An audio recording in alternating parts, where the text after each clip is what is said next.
sing and dance real good? Can you throw a football or can you handle a baseball? Everybody else is subject to what's going on in the street. This vehicle of putting words together to go on top of music has changed the lives of many. Not just a few, of many. Even the people that said, man, I don't like that hip-hop shit, they like that. This is a real big part of my makeup in life. I've done this before they changed the name of my game. Okay? The guys that say they started hip-hop are from the Bronx, not taking nothing away from them, but this was already in motion before they jumped in the fucking ocean. Okay? I said all that to say this. I would be a damn fool to stand here and tell y'all that I'm the first guy to do rap, because that's ridiculous. I stand on the shoulders of a lot of people. I stand on their shoulders to make sure that this vehicle is powerful and driven strongly. And one of those people are here right now. That's why I made all y'all stop doing whatever y'all was doing. Because y'all got to give thanks and y'all got to give a real salute to Felipe, Luciano. A lot of y'all might be still kind of young to know who this man is. But this man is one of the last poets. Now, if you don't know about the last poets, ask your mama. If you don't know about the last poets, try to get your daddy to explain it to you. But before there was hip-hop, movie rapping and all that, there was motivational people who raised the consciousness of all black people at the same time.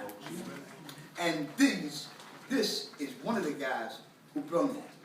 Come on, put your hands together.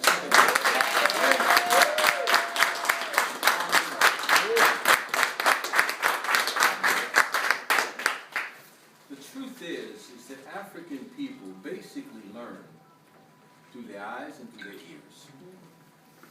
The reason some of our kids are not doing well in school is because we're not appealing to the ear.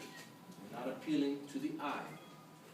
We assume that that page, that one-dimensional reality, is going to lead them to the promised land. We don't understand that the griots were doing this thousands of years ago. All of our history is recorded orally, which is why we have failed before. Because when you say things orally, things can change. He who preserves the history is given credit for it. We know that Africa was here before the Europeans. You feel me? I'm going to say this again. There's a book called Before the Mayflower that will teach you that Africa was here before the Mayflower. When you look at those pyramids in Egypt, you say to yourself, how is it possible that black people were able to take 100-ton slabs of granite and put them in the desert of Isa? It's amazing. How is it that that knowledge traveled to South America? There's a place in Peru called Machu Picchu. Right. On the top of a mountain, they built an entire fort. What I'm telling you is that Africans were here before 1619. Yes, Jamestown 1619 is when they say the British brought us, our grandmothers and grandfathers, brought us here. Did you know that the Spanish were the first ones to bring black people here, wasn't the English? Amen. 6 million of us ended up in Brazil. That's right. Only 500,000 of us came here. Most black people are in South America. They may not admit it. That's right. That's right. But they as blue as us. So don't get mad at Dominicans when they say I ain't black. It's obvious to me what the fuck is going on. If I teach you that one drop of white blood in you makes you white, you begin to believe that shit. Amen. My grandfather would tell me, why do you keep on hanging out with them bloods? I said, because that's who I am. He said, no, you don't say woo-woo. You know what I'm saying? You know what I'm saying? I'm telling you, it's a trip. Don't drink the Kool-Aid, black folks. That's right. The 800-pound elephant in the room is the Latino. They may not know it, but we know it. They the new ones on the block. And had it not been for black folk, Puerto Ricans would have had a hard time. For me, we would have had a hard time making it. Black folk were the ones that told, baby, you're gonna have to. I remember Charlie CC, who's now dead, told me, you're gonna have to fight that boy. You know, I used to fight like this here. You know you're gonna break a finger. So those South Carolina boys taught me how to fight. Them Gullah people. Yeah. Them Geechees taught me how to fight and how to be proud about being black. Yeah. That's right. Yeah. I never had a problem admitting that I was blue. No problem at all. It takes us a little time, but you know something, a nightstick makes you black automatically, don't it? I don't care how. You can fuck around all you want and say you're not and your hair's straight. Soon as that, out!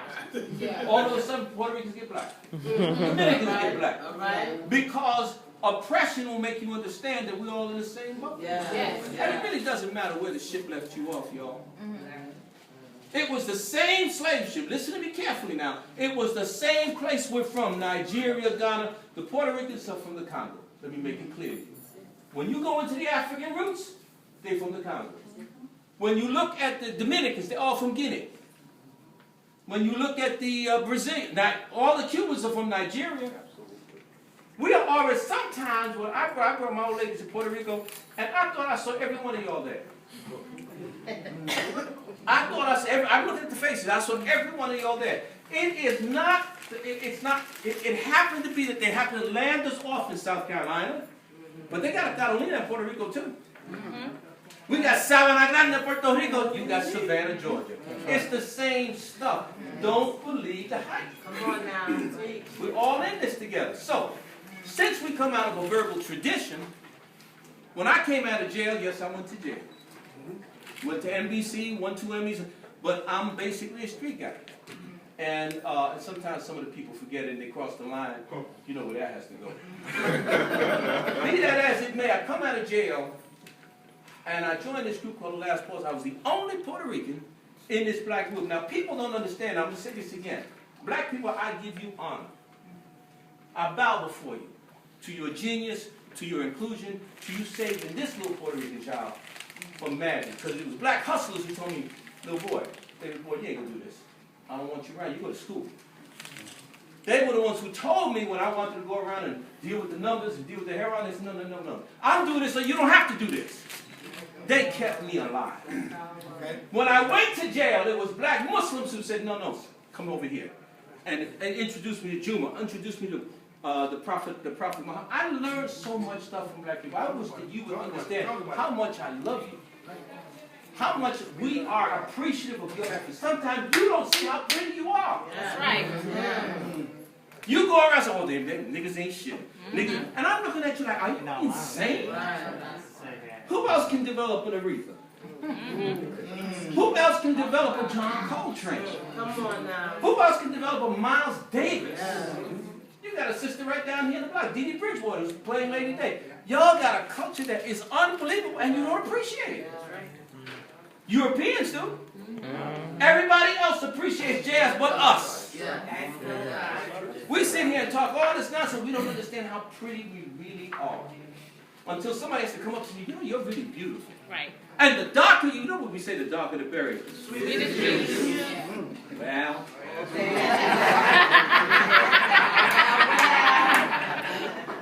Appreciate yourselves, black people, because I do. And sometimes Puerto Ricans sit down and we say, did you hear, I don't know how many of you saw this showcase with Maria Carey and, what's her name, the little Colombian girl. What's her name? Aguilera? And everybody was singing.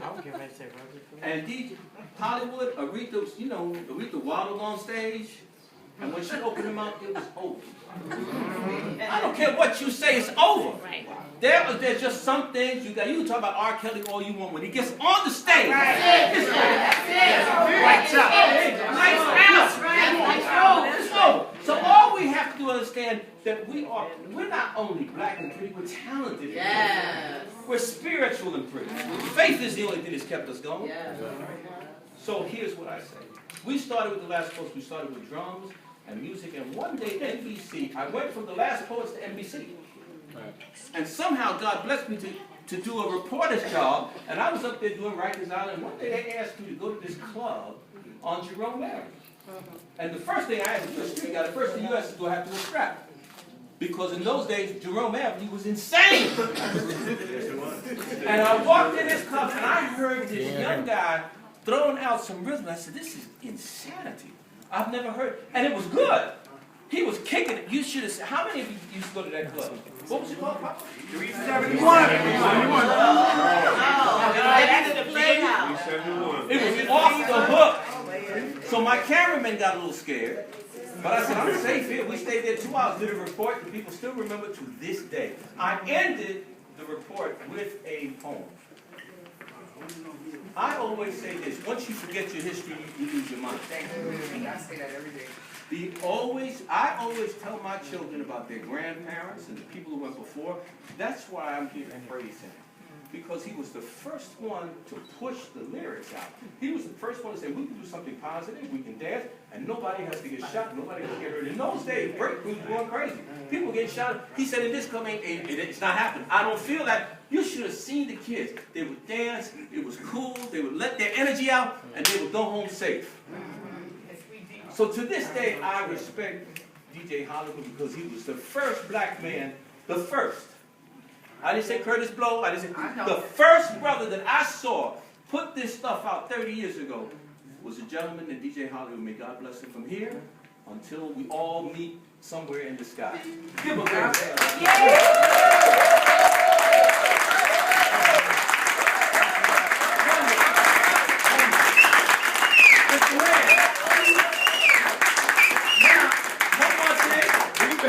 One more thing. Somehow, those of us who are